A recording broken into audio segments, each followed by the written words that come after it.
நோயால், செல்வ இழப்பால், கண்ணிய இழப்பால் அல்லது வாழ்க்கையின் நெருக்கடிகளால், உறவுகளுடைய பிரிவால், இது போன்ற எந்த சோதனையில் நீங்கள் சிக்குண்டிருந்தாலும் இந்த செய்தியை செவிதாழ்த்தி கேளுங்கள்.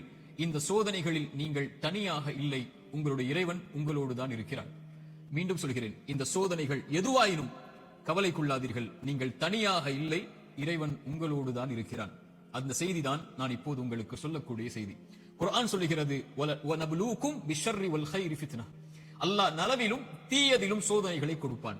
இறைவனை பொறுத்தவரை நலவை இறைவன் கொடுப்பதும் ஒரு தீயதை உங்களை அணுக வைப்பதும் இரண்டும் இறைவனை பொறுத்தவரை சோதனைதான். உலகத்தை படைத்து மனிதர்களை இந்த உலகத்திலே அனுப்பும் போதே இறைவன் கூறிவிடுகிறான், வலனப்லுவன்னக்கும், நிச்சயமாக திட்டமாக நான் உங்களை சோதித்தே தீருவேன்.